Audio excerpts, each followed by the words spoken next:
जय हिंद, नमस्कार। मुंबई से फिर एक बार आपके सामने मैं हूँ रविंद्र जैन, देश और जनता के हित में सदैव तत्पर बात करने वाला। माननीय मुंबई उच्च न्यायालय जी, माननीय सर्वोच्च न्यायालय जी, मुंबई के हालात बस से बदतर कर दिए। कानून व्यवस्था नाम की कोई चीज़ है ही नहीं। नेता मौज करते हैं और यहाँ पर हर स्तर से जनता को लूटा जा रहा है।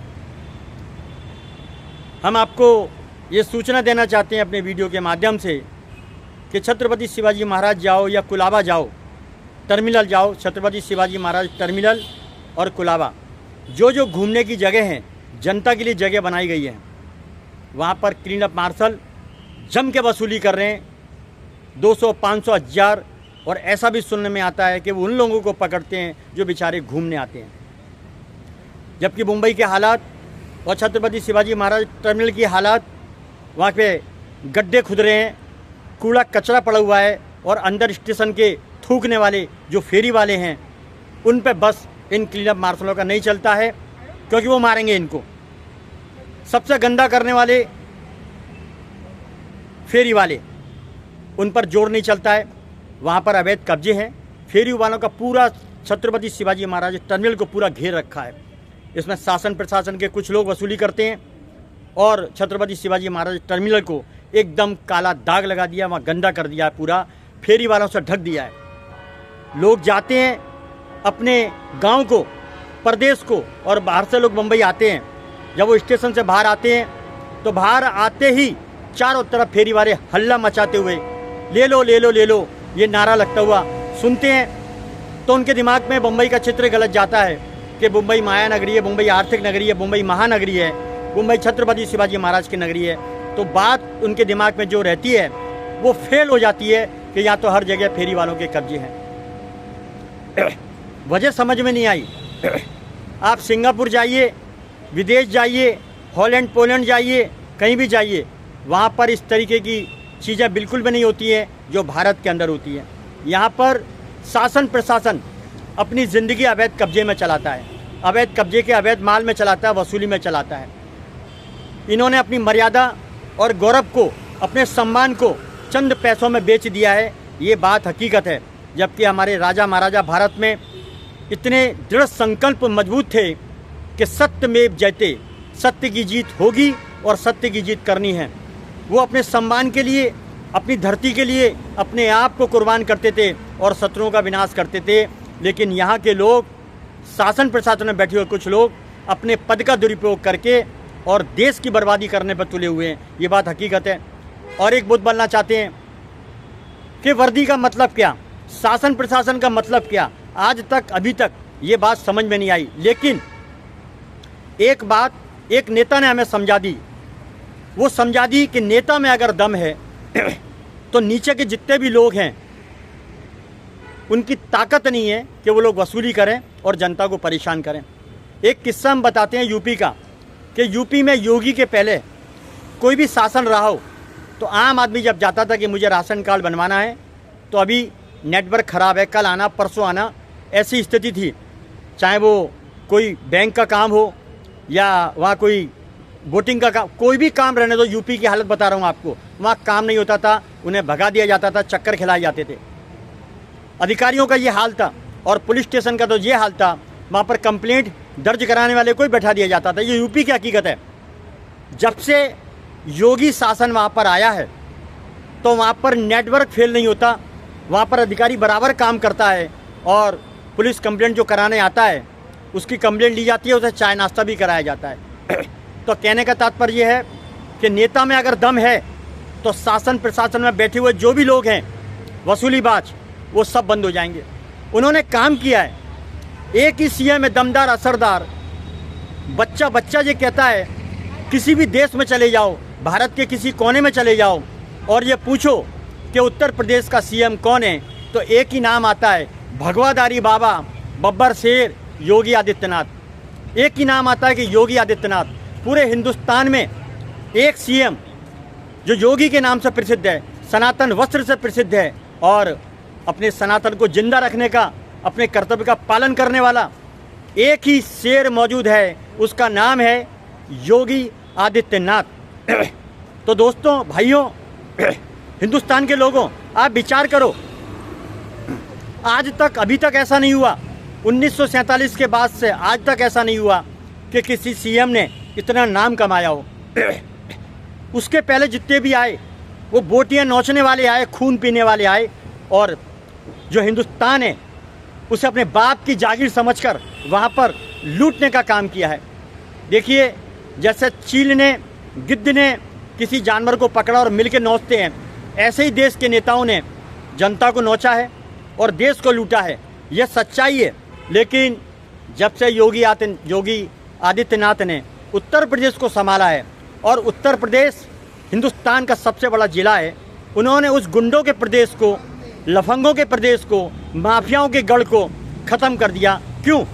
क्योंकि वो सनातन का एक बब्बर शेर है, उसे सत्ता का कोई लेना देना नहीं, उन्हें सत्य पर चलना है, उन्हें सत्ता पर नहीं, उन्हें सत्य पर चलना है। और सत्यमेव जयते का जो पाठ है, जो शब्द लिखे जाते हैं कोर्ट में, पुलिस स्टेशन में, कहीं भी कार्यालय में, उसका उन्होंने पालन किया है और आज भी वो पालन करते हैं। देखिए कितने मर्यादा में रहते हैं योगी आदित्यनाथ, कि एक ही जोड़ी, भगवा जोड़ी, कुर्ता और पजामा, उसमें अपने कर्तव्य का किस तरीके से पालन करते हैं। उन्हें कोई शौक नहीं बन ठन के जाने का। और हमारे सीएम क्या करते हैं, 10 गाड़ी आगे 10 पीछे, रोज का ड्रेस चाहिए, टाई वाई बराबर चाहिए, परफ्यूम भी चाहिए, और मौज करने का काम करते हैं। इसीलिए पूरे हिंदुस्तान में एक ही सीएम है जिसने काम किया है, इसीलिए उसका नाम होता है वह योगी आदित्यनाथ। मैं एक ही बात बोलना चाहता हूँ, सीएम एक पावर होती है, सुपर पावर होती है, लेकिन जितने भी सीएम हैं उन्होंने अपनी पावर का दुरुपयोग किया है। पहाड़ खरीद लो, मॉल खरीद लो, सेटिंग कर लो, कम से कम 2, 5, 10 हज़ार करोड़ की जब संपत्ति जमा कर लो। अगर इनकी जांच हो, एमएलए, एमपी, सीएम की अगर जांच की जाए, तो भारत एक दूसरा बच जाएगा। इतना पैसा इनके पास मिलेगा। जो सौगंध खाते हैं, हम सौगंध खाते हैं, हम जो कुछ करेंगे देश के लिए करेंगे, 1 नंबर के झूठे। देखिए, ये सिस्टम सुधरना चाहिए और योगी आदित्यनाथ को देखना चाहिए और शर्म आनी चाहिए उन सीएमओ को जो अय्याशी करते हैं देश के पैसों पर। सच बोलने वाले को मरवा देते हैं, पुलिस को अपने अंडर में रखते हैं, और किसी के ऊपर जो इनके खिलाफ बोलता है उस पर केस दर्ज करा देते हैं, जैसा तुम्हारा देश का बाप है। बाप, ये देश तुम्हारे बाप की जागीर है। शर्म करो।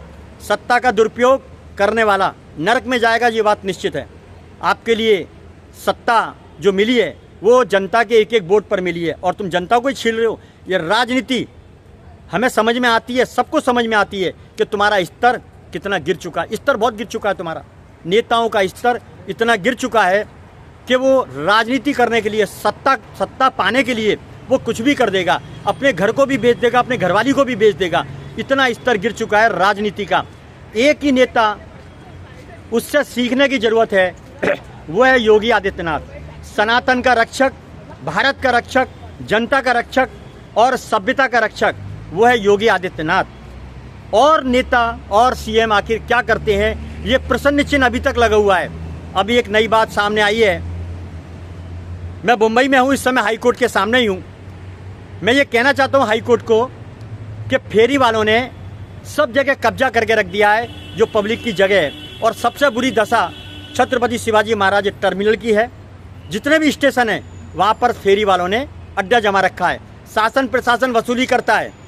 हमें ये बताइए, शासन प्रशासन वसूली करने के लिए है या जनता के सुविधा के लिए? इस बात का जवाब मुंबई हाई कोर्ट को देना पड़ेगा और सुप्रीम कोर्ट को देना पड़ेगा, और अगर कोई नेता समझदार है तो उसको देना पड़ेगा।